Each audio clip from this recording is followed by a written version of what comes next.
Bom, agora eu vou falar um pouco sobre as espécies do poder constituinte. O poder constituinte é classificado em originário, derivado, difuso e supranacional. Em relação ao poder constituinte originário, este é subdividido em histórico ou revolucionário.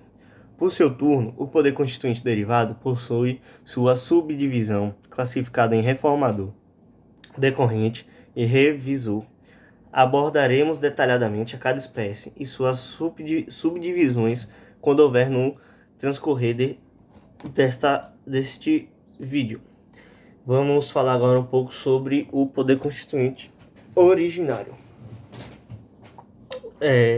O poder constituinte originário, também denominado genuíno, de primeiro grau, inicial ou inaugural, ocorre pelo rompimento por completo de determinada ordem jurídica existente em instaurar uma nova ordem jurídica no Estado, instaurando uma nova Constituição, ou também pode dar-se pela elaboração de uma primeira Constituição, como bem sintetiza Flávia Bahia.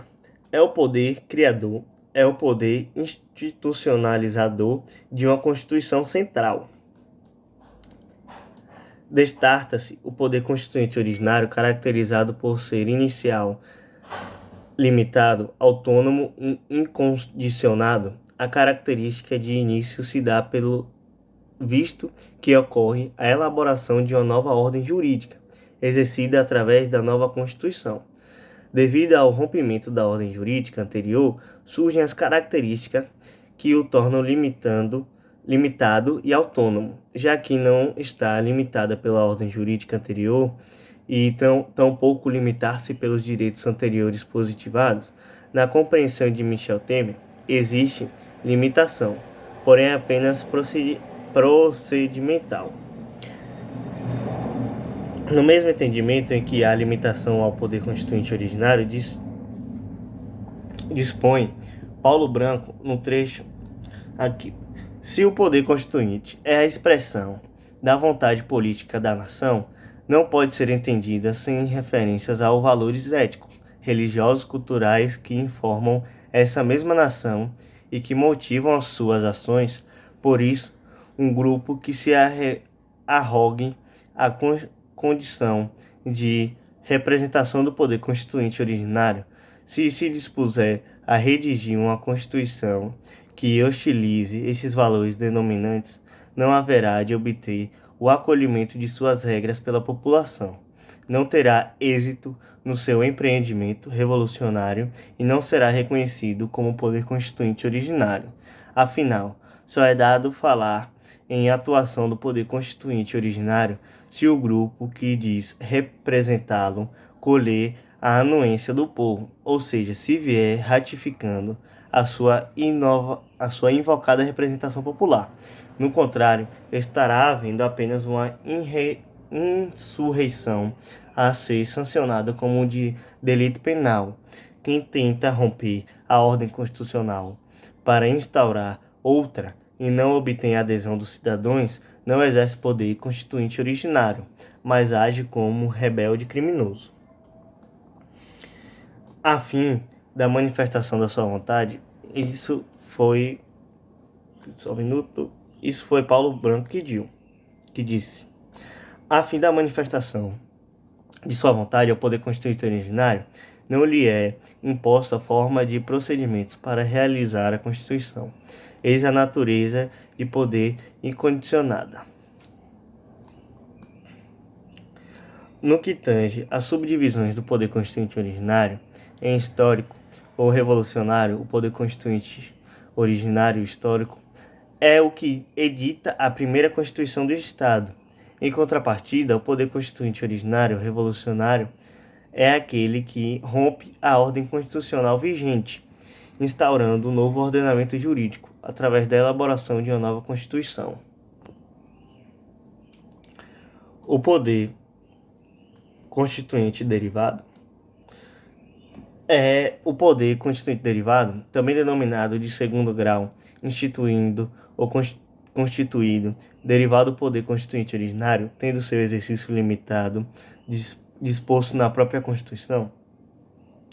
Segundo Vicente de Paula Marcelo Alexandrino, é um poder jurídico, abre aspas, é um poder jurídico por quem integra o direito, está representado regulado no texto da Constituição Federal, fecha aspas.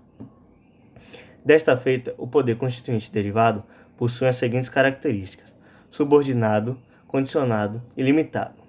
Subordinado, já que deve respeitar os fundamentos estabelecidos pelo poder constituinte originário, disposto na Constituição.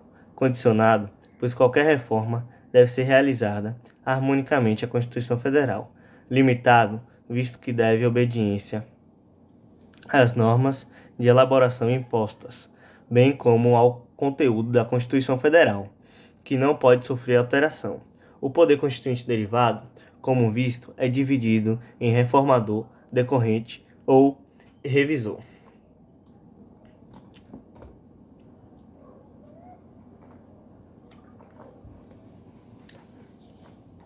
O poder constituinte derivado reformador, a sociedade, vou falar agora um pouco sobre o poder constituinte derivado reformador. A sociedade vive em constante evolução. A fim de acompanhar a evolução da sociedade, existe o poder constituinte derivado reformador, que cria normas constitucionais com o intuito de adequar constituições às necessidades e a anseios presentes na sociedade. Na sintética definição do poder constituinte derivado reformador, por Luciano Dutra, abre aspas, poder de editar emendas constitucionais, o exercício deste poder compete ao Congresso Nacional, fecha aspas. Cabe destacar o apontamento de Michel Temer, conforme o transcrito, abre aspas, já agora, entretanto, a população dessa normatividade não é emanação direta da soberania popular, mas indireta, como também ocorre no caso da reformulação da normatividade secundária, que são as leis, decretos, sentenças e sentenças judiciais. Fecha aspas. Por fim, temos definido que o poder constituinte derivado do reformador é a possibilidade de modificar a Constituição, que se dá através das emendas constitucionais, ou seja, de acordo com as normas e limitações instituídas pelo poder constituinte originário, as emendas constitucionais são limitadas de acordo com sua natureza procedimental, circunstancial, temporal e material. Limites procedimentais enquanto a iniciativa da proposta de emenda constitucional. Disposto no caput do artigo 60 da Constituição Federal, que estabelece em seus incisos 1, 2 e 3, de competência relativa, concorrente só poderá ocorrer emenda constitucional a partir da proposta apresentada por, no mínimo, 1/3 de deputados ou 1/3 dos senadores, presidente da República ou de mais da metade da Assembleia Legislativa. Em relação à Assembleia Legislativa, se faz necessário a adesão de proposta por maioria relativa. Agora um pouco sobre os limites procedimentais quanto à votação da proposta da emenda constitucional. A proposta da emenda constitucional, conforme dispõe o artigo 60, parágrafo 2º da Constituição Federal, deverá ser debatida e votada em cada casa do Congresso Nacional, Câmara dos Deputados e Senado Federal. Em 2 turnos, haverá aprovação da respectiva emenda constitucional. Se em ambas as casas se obtiver 3/5 dos votos dos respectivos membros. Limites procedimentais quanto à promulgação da proposta. Limites procedimentais quanto à promulgação da proposta de emenda constitucional.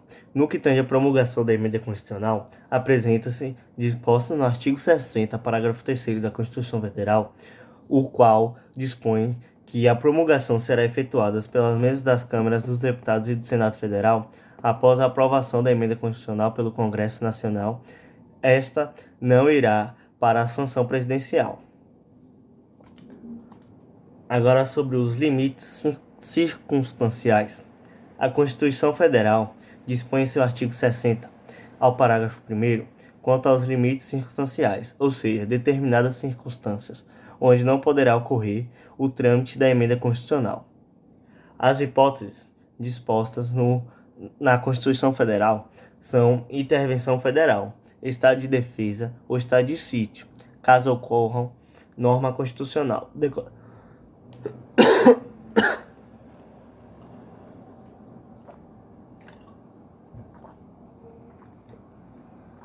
decorrente do poder constituinte derivado reformador durante o período da limitação circunstancial.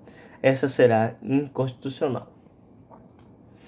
Temos os limites temporais, conforme disposto no artigo 60, parágrafo 15 parágrafo 5º, da Constituição de 88.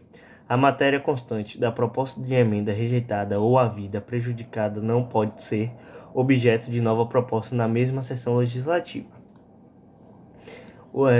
Limites materiais. Refere-se às vedações expressas na Constituição Federal. O legislador originário impôs limites às reformas constituintes, evitando alterações na substância da Constituição.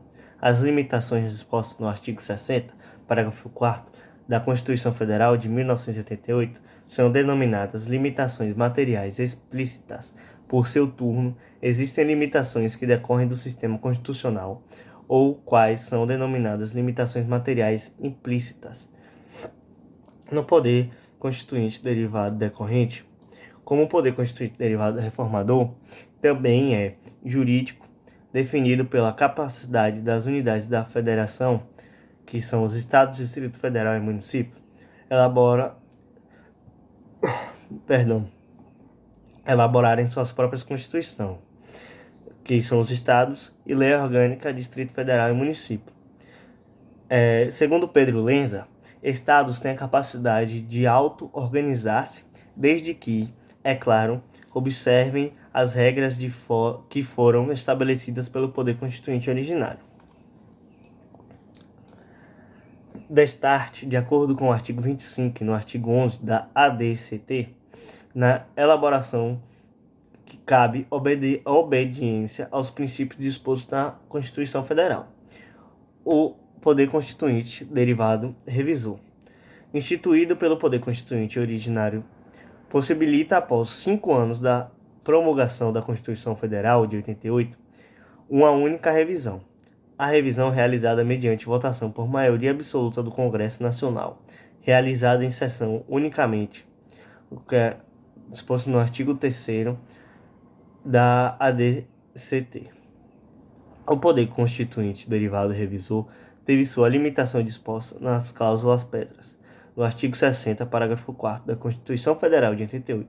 Somente 6 emendas constitucionais da revisão foram editadas em 1994 e, conforme exposto, não há mais possibilidade de revisão, visto que o Poder Constituinte derivado revisor que teve sua eficácia exaurida. Poder Constituinte difuso.